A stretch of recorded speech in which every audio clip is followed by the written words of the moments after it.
Il est temps de vous informer concernant l'actualité économique. Mesdames, Messieurs, bienvenue à ce nouveau numéro de Zoom Eco Live. Pour commencer, l'édition se focalisera sur la hausse de 78,1 millions de dollars américains du chiffre d'affaires de la GECAMIN en 2020. Nous aurons aussi à noter les différents rendez-vous de la semaine dans la rubrique Agenda. Nous allons aussi recevoir un invité, il s'appelle Eric Kassongo et il est le coordonnateur du Centre congolais pour le développement, le droit du développement durable. Mais avant d'exploiter toutes nos rubriques, prenons d'abord les nouvelles en bref.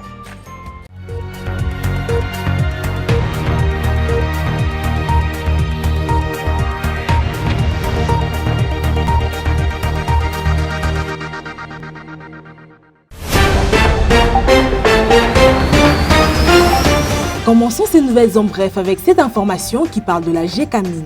En 2020, les immobilisations financières de la GECAMIN SA ont été évaluées à hauteur de 2,4 milliards de dollars américains contre 1,889 milliards de dollars en 2019, d'après les renseignements fournis par les états financiers de la société. La direction générale de cette entreprise publique estime que les valeurs des titres de participation de GECAMIN SA ont à ce jour évolué sensiblement à la hauteur pour des raisons ci-après. Premièrement, l'augmentation de la participation de GECAMIN SA dans le capital de Tengue Fungurume Mining de 17,5% à 20%, ainsi qu'une augmentation nette des réserves de plus d'1 million de tonnes. L'entrée en production de certaines sociétés créées dans le cadre de partenariats qui ne l'étaient pas encore lors de l'évaluation patrimoine du 31 décembre 2009. Parlons cette fois-ci du gouverneur intérimaire du Maniema Afani Idrissa Mangala qui a procédé le mardi 24 août 2021 à la remise symbolique d'un chèque de plus de 380 000 dollars américains aux entreprises publiques pour la réhabilitation des routes délabrées dans la ville de Kindu et de son interland. En effet, ce chèque a été remis aux entreprises en charge d'exécution des travaux dans le cadre de fonds d'investissement. Nouvelle en bref encore, dans son exécution des dépenses publiques, le gouvernement congolais a affecté plus de 8,6 milliards de francs congolais, soit un montant équivalent à 4,3 millions de dollars américains, en faveur du secteur de l'environnement et développement durable. Pour la période sous analyse, les dépenses publiques du secteur de l'environnement et de développement durable ont été fixées à hauteur de 25,6 milliards de francs congolais, soit près de 13 millions de dollars américains. Ce qui représente un taux d'exécution budgétaire, d'après les informations de la Direction générale des politiques et programmation budgétaire, de 33,5% du montant total attendu en faveur de ce secteur en fin juillet 2021. Terminons ces nouvelles en bref avec cette information. Le Bureau central de la coordination a totalisé depuis le 8 août dernier 20 ans d'existence. À cet effet, une visite guidée par le conseiller en communication Jérôme Sekana et le chargé de projet Yves Piana a été effectuée dans les installations du BCECO le mercredi 25 août 2021 pour palper du doigt les différents ouvrages réalisés par cette structure. Dans le volet infrastructure, BCECO a construit et équipé plusieurs bâtiments, entre autres l'immeuble du gouvernement Eau Intelligent, avec un budget de 42 millions de dollars américains. Le chiffre d'affaires de la GECAMIN a connu une hausse l'année dernière de 78,1 millions de dollars américains et nous allons en parler dans la rubrique chiffres clés avec Judith Unamaka.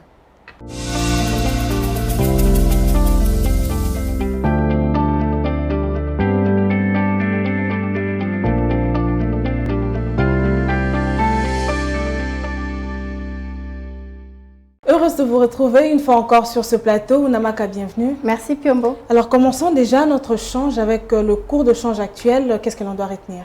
Le taux officiel de la Banque centrale du Congo n'a pas changé. Un dollar se change à 1988 francs congolais. Un franc CFA revient à 3,59 centimes et un euro se troque à 2361 francs congolais. Pour le cas du marché parallèle, nous avons ciblé aujourd'hui Bumbu.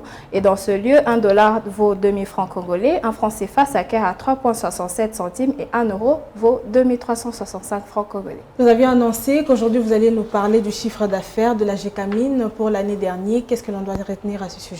Alors le chiffre d'affaires de l'année 2020 de la GECAMIN s'est établi à hauteur de 324,4 millions de dollars américains contre 246,3 millions de dollars américains en 2019. Et en comparant les deux années, soit 2019 et 2020, il faut noter une hausse de chiffre d'affaires de près de 78,1 millions de dollars américains. Alors, que dire des composantes de ce chiffre d'affaires de la GECAMIN? D'après le rapport de la GECAMIN sur ses états financiers de 2020, le chiffre d'affaires est principalement constitué de 42,6% des revenus des ventes des produits miniers, de 51,8% des revenus des royalties et pas de porte et de 5,6% des travaux et services rendus, frais de consultance, Minerval, recettes médicales et autres. Et quelle est la répartition de l'examen de compte de résultats de l'exercice 2020 comparé à l'année 2019? Selon la répartition, l'examen du compte des résultats de l'exercice 2020 est présenté comme suite. Les achats de matières et fournitures consommées sont chiffrés à hauteur de 69,5 millions de dollars américains en 2020 contre 73,1 millions de dollars américains en 2019. Les variations des stocks d'approvisionnement des matières et fournitures sont de 1,3 millions de dollars américains en 2020 contre 0,2 millions de dollars américains en 2019. Le coût de transport du trafic minier local est situé à 11,9 millions de dollars américains en 2020 contre 7,7 millions de dollars américains en 2019. Les services extérieurs et autres charges sont chiffrés à 189,9 millions de dollars américains en 2020 contre 105,9 millions de dollars américains en 2019. Les charges du personnel au cours de cette période sont de l'ordre de 89,6 millions de dollars américains contre 90,4 millions de dollars américains l'année 2019. On va finir avec les charges financières de la GECAMIN pour cette période. Que dire? Alors, les charges financières de la GECAMIN pour cette période, c'est chiffré à 26,7 millions de dollars américains contre 44,2 millions de dollars américains en 2019. Et enfin, 108,9 millions de dollars américains ont été affectés aux dotations et aux amortissements et provisions de l'entreprise 2020 contre 103,3 millions de dollars américains pour les mêmes charges en 2019. Merci beaucoup, Namaka. Retrouvons-nous prochainement pour le prochain numéro. Merci beaucoup, Piombo.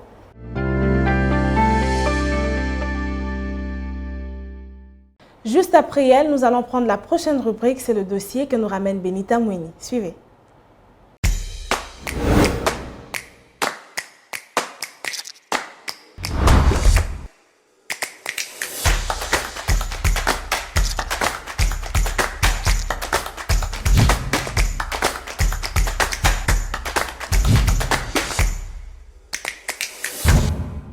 Benita Mouini, vous nous ramenez un nouveau dossier. Bienvenue à vous. Merci Piombo. Vous nous parlez du démarrage des travaux de construction du grand marché de Kinshasa. Mais avant tout, avant d'en savoir plus, rappelons d'abord les faits. Comme vous le savez, c'est déjà le 20 janvier 2021 que le marché central de Kinshasa a été fermé pour cause de l'état de l'insalubrité de ce vieux marché de plus de 50 ans. Mais depuis sa fermeture en janvier, plus de 7 mois déjà, rien de concret n'a été fait sur terrain. Les autorités de la ville de Kinshasa avaient indiqué que l'exécution de travaux d'assainissement et de réhabilitation du marché devrait être effectuée dans une durée de 15 mois. C'est lors de sa rencontre avec la délégation de Sogema, conduite par M. Dieudonné Bakanrani, que le gouverneur Jontini Ngobila a fait une annonce de démarrage de travaux. Nous signalons aussi que l'équipe de constructeurs a déjà tenu le mardi 24 août 2021 au Fleuve Congo Hôtel une réunion de prise de contact et d'échange d'informations avec le représentant de la ville de Kinshasa. Et donc on peut finalement dire qu'il y a du concret, puisque il faut le dire, les vendeurs s'impatientaient déjà, ils avaient perdu confiance et espoir à pouvoir retourner dans le grand marché de Kinshasa. Évidemment, on peut le dire puisque l'équipe de constructeurs du nouveau marché central est venue rassurer l'autorité provinciale du début effectif de travaux programmés dans le prochain jour. Amin Abdeli, chef du projet EGIS, avait expliqué que l'échange d'informations avec le représentant de la ville de Kinshasa a permis aux deux parties de procéder au dernier réglage en vue du démarrage effectif de la construction du marché moderne dans un délai raisonnable. Pour sa part, le directeur général de Sogema a rassuré que la présence du groupe EGIS à Kinshasa s'explique par la volonté de lancer sans attendre les débuts de travaux dont la date pour la pose de la première pierre sera connue dans le prochain jour. Et c'est depuis le mois de mai que son entreprise a hérité ce site dont le travail de démolition est arrivé à 85% et rassure que tout sera fait dans moins de 25 jours. On va se séparer avec cette petite question, Benita. Ce grand marché dont on parle, ce marché moderne et digne d'une grande ville comme Kinshasa, comprendra précisément combien d'étalages? L'administrateur du marché central dit qu'il y aurait 62 000 étalages et 500 magasins. Bonne nouvelle finalement pour les vendeurs délocalisés et nous espérons vraiment que les travaux vont se dérouler sans problème. Merci à vous Benita pour ce dossier que vous nous avez ramené. Merci Judith. Nous allons recevoir sur ce plateau comme invité Eric Kassongo, qui est le coordonnateur du Centre congolais pour le droit du développement durable, le CODED en sigle. Il va nous parler de l'accès à l'électricité, les conclusions et les recommandations du CODED. Suivez.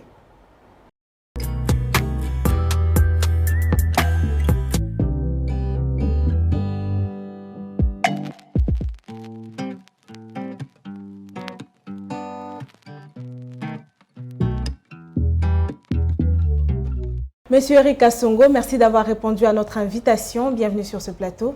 Merci de me recevoir chez vous, madame.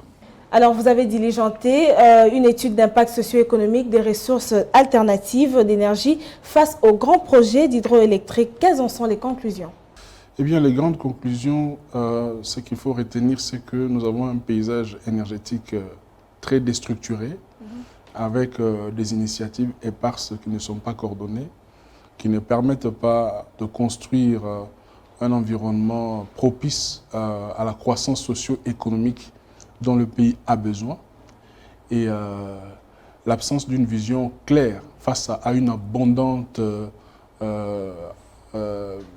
abondant plutôt potentiel de sources énergétiques que nous avons en allant de l'hydroélectricité au solaire, à l'éolien, à la géothermie, ainsi de suite. On a souvent dit que nous sommes un scandale géologique. Nous sommes aussi un scandale énergétique. Mais simplement, il n'y a pas de vision qui permette à ce qu'on puisse les développer correctement. Et donc,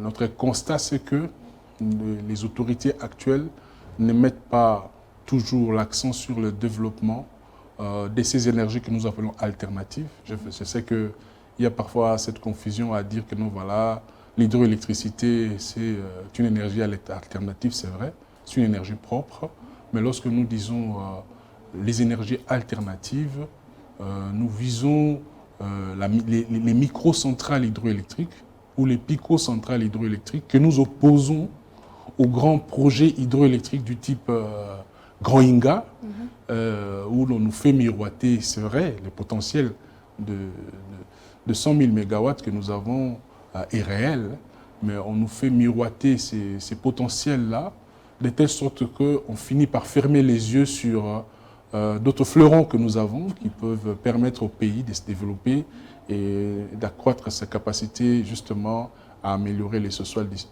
du citoyen congolais. Mais on doit quand même le dire que le secteur de l'électricité est libéralisé, mais le déficit énergétique est toujours si considérable. On aimerait savoir qu'est-ce que vous proposez pour changer la donne en termes de recommandations.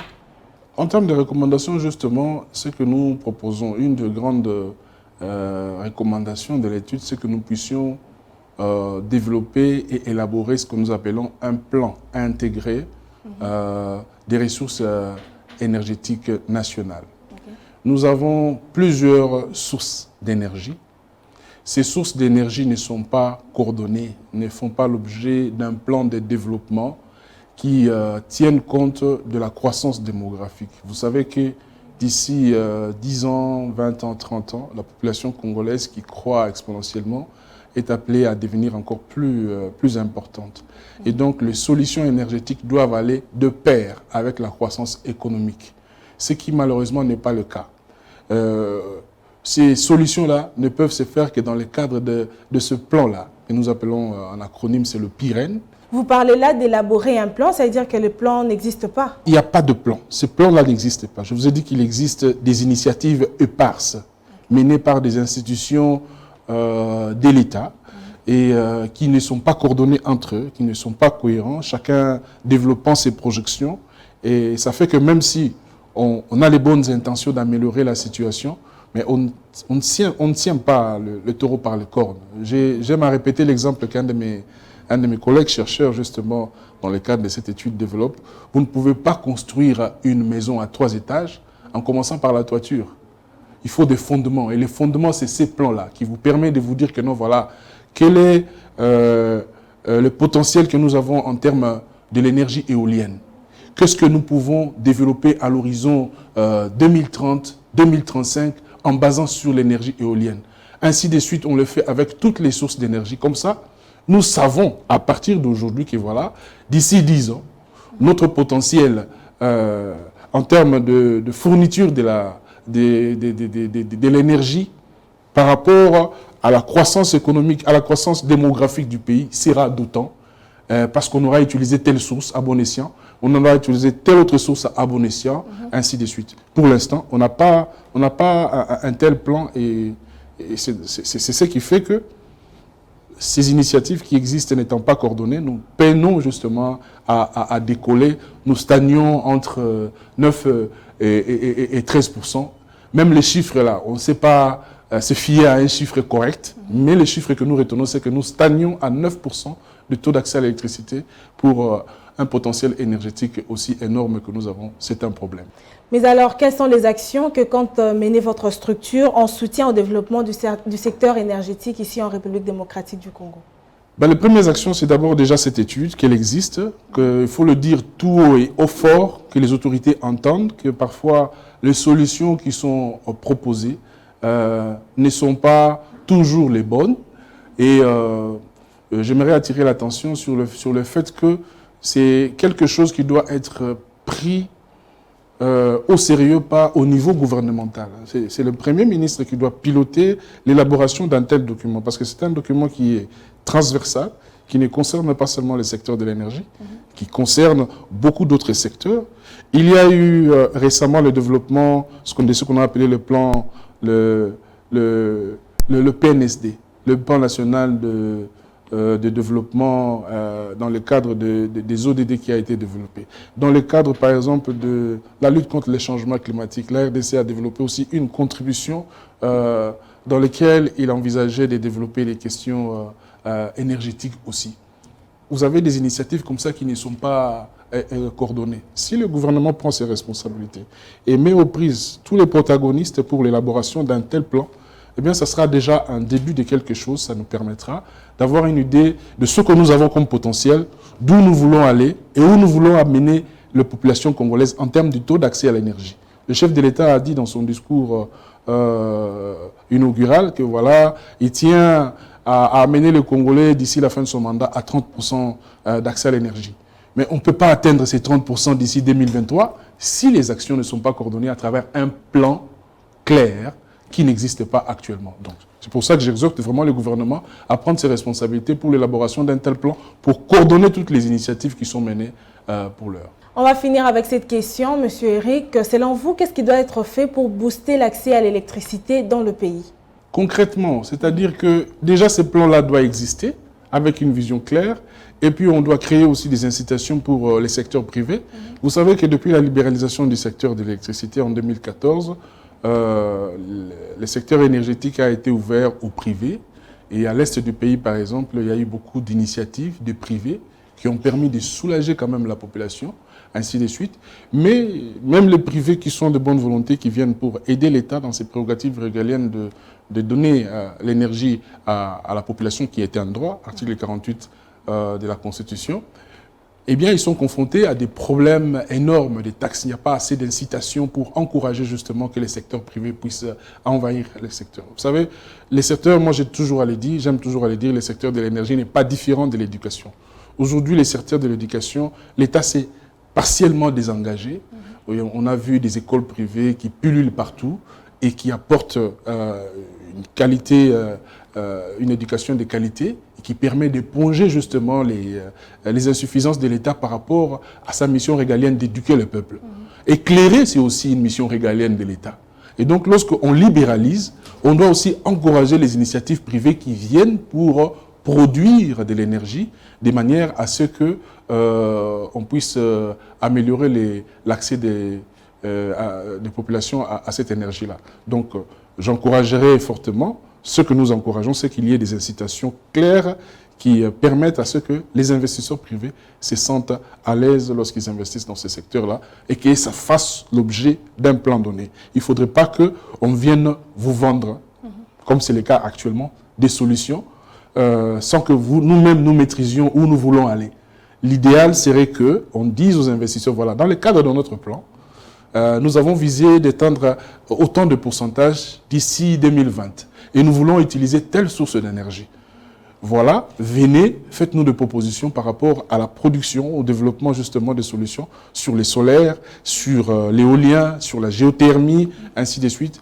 Et on pourra améliorer le taux d'accès à l'électricité aussi facilement que les Sud-Africains l'ont fait, les Marocains l'ont fait, les Ghanéens et même les Kenyans. Merci beaucoup à vous, M. Kassongo, d'avoir répondu à notre invitation. C'est moi qui vous remercie.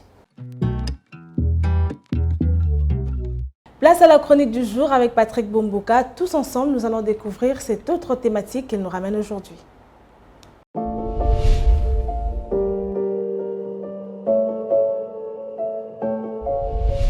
Bonjour. Un gisement de près de 920 tonnes d'or a été découvert à Wapinda, localité située à 75 km de la cité de Yakoma, chef-lieu du territoire du même nom, dans la province du Nord Ubangi. Cette bonne nouvelle a été livrée par le gouverneur de province, Isaton Zege Koloke lui-même. Le Nord Ubangi figure parmi les nouvelles provinces créées en République démocratique du Congo. Eh bien, pour cette jeune province, une telle découverte suscite beaucoup d'espoir. Que fera donc la province avec ce nouveau gisement découvert? D'emblée, pour une province qui ne mobilise que 20 000 $ par mois, eh bien, l'exploitation future du gisement découvert permettrait d'apporter des recettes additionnelles pour renforcer non seulement le budget de la province et également augmenter les recettes publiques. Selon le gouverneur Isaton Zege, cette découverte va d'abord permettre aux investisseurs d'exploiter les richesses, ensuite donner de l'emploi aux jeunes de sa province, ce qui permettrait de booster le développement du Nord Ubangi, province issue du démembrement du Grand Équateur. Province à vocation essentiellement agricole, la province du Nord Ubangi a besoin d'infrastructures de base, mais il lui faut beaucoup de moyens. Avec un budget annuel évalué à plus ou moins 95 milliards de francs congolais, soit plus ou moins 47,5 millions de dollars américains, l'exécutif a donc intérêt à maximiser davantage les recettes de l'État. Quoi de plus normal pour le gouverneur du Nord Ubangi, Isaton Zege, de saluer la volonté du chef de l'État congolais et du gouvernement Samalou Kondé de subventionner au moins chaque trimestre avec 350 000 $ toutes les provinces afin de leur permettre d'avoir le fonds d'investissement nécessaire pour leur développement. Merci de nous avoir suivis.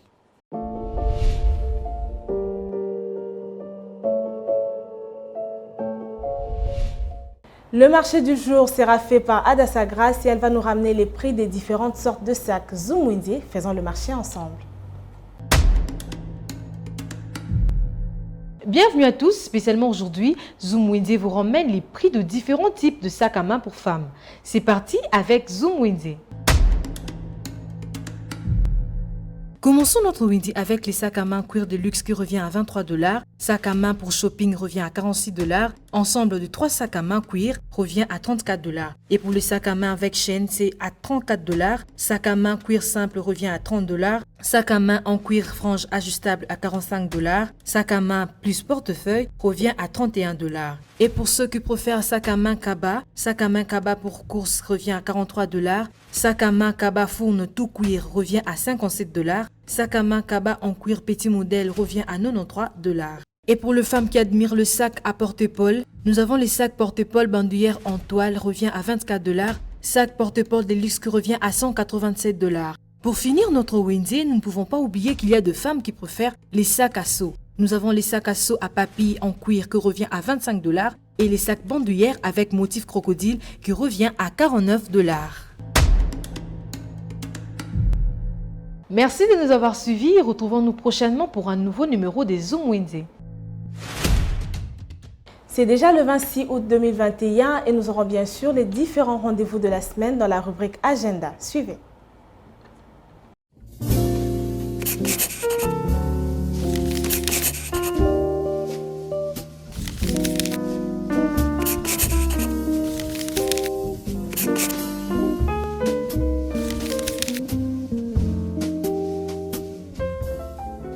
Bienvenue à l'agenda. Pour aujourd'hui, la Fédération des entreprises du Congo, FEC en sigle, organise un meet-up ce 27 août 2021 de 10h à 12h au siège de la FEC à Kinshasa. Ces assises aura pour thème accès aux avantages du code des investissements pour le jeune entrepreneur. Et notre rendez-vous est pris avec Agence Digital Marketing qui organise à son tour une assise sur comment faire le marketing le 30 août prochain par moyen virtuel. Parlons à présent de la formation en management des événements qu'organise Ruth parce que la vie est belle. Cette formation débutera le 30 août prochain pour se clôturer le 4 septembre à Kinshasa, de 9h à 12h pour la première vacation et de 16h30 à 19h pour la deuxième vacation. Et pour finir, rappelons que la nouvelle session de formation qu'avait organisée Bentiso Academy sur Caisse des banques avait débuté le 23 août dernier et va se clôturer le 27 août prochain à Kinshasa.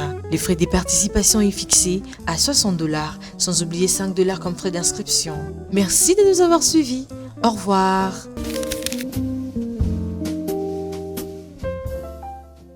Article 15 dans ce nouveau numéro de Zoom Eco Live est allé à la découverte d'un modéliste styliste retrouvé ici dans la ville de Kinshasa. Suivez son partage d'expérience.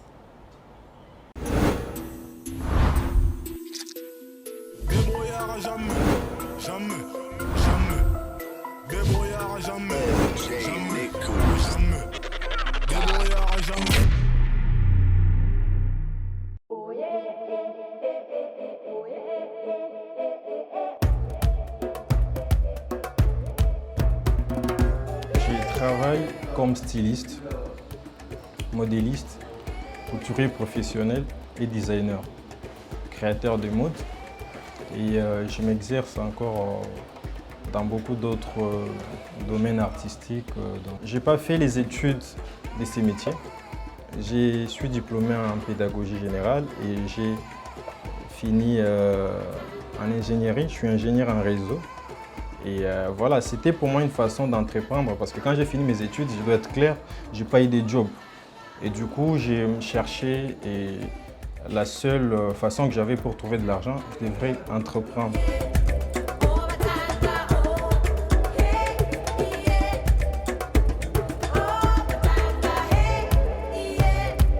Bientôt 3 ans.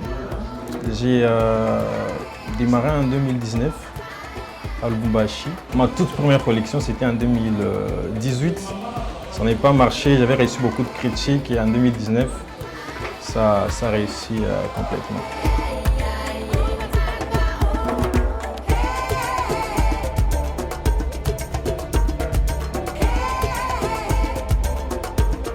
Moi, personnellement, je me suis trouvé.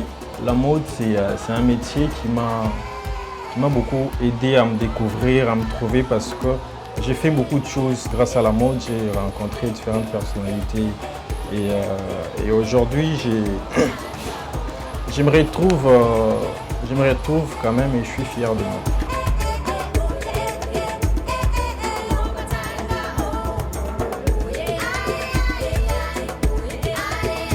Ma marque s'appelle H10. H10 officiel, c'est les diminutifs de mon prénom. Voilà, j'ai une particularité dans ma manière de travailler. Je crois que j'ai un très grand rêve d'imposer ma marque au niveau international. Voilà pourquoi j'ai choisi de travailler beaucoup plus avec des artistes. Il y a Yekima Bella, il y a Tatiana Cruz, Loko Akanza, P-Jam. J'ai également collaboré sur beaucoup d'autres projets. J'ai fait mes dessins, j'ai fait des croquis. Je descends sur terrain dans les magasins où on vend des tissus.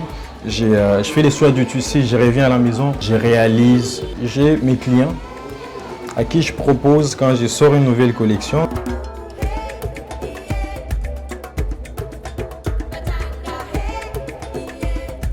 On ne se retrouve pas. Au départ, c'est une passion.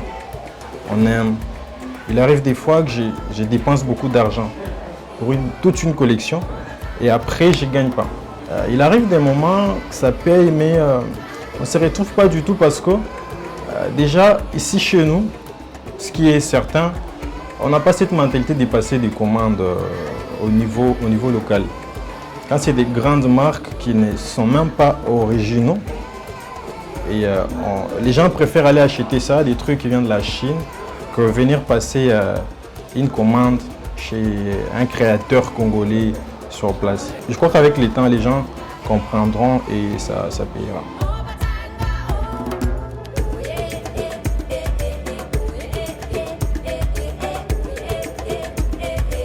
Les difficultés, il y en a beaucoup.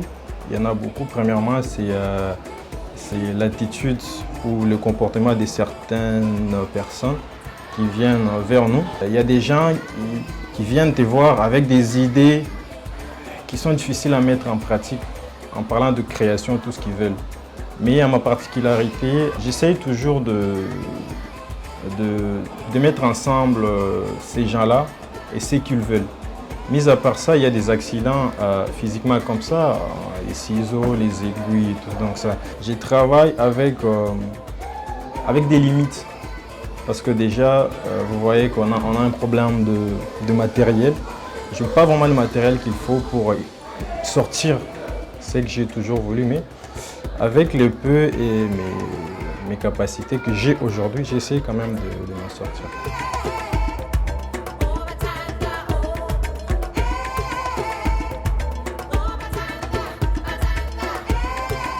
Comme conseil, c'est qu'il soit du domaine ou dans d'autres domaines, parce que personnellement, je me suis aussi inspiré de beaucoup d'autres industries. Donc, ils doivent rester eux-mêmes, suivre leur instinct et essayer. Essayer plusieurs fois, même quand ça ne marche pas, qu'ils continuent d'essayer jusqu'à ce que ça finira par marcher.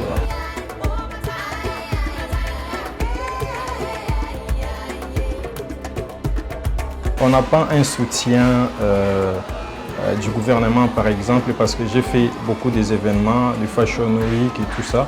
Et on ne nous soutient pas parce qu'un jeune comme moi, j'ai besoin d'un soutien physique, d'un soutien financier.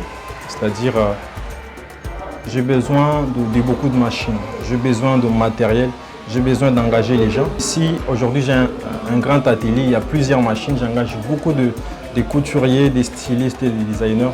Je crois que la marque H10 fera parler la RDC dans le domaine de la mode.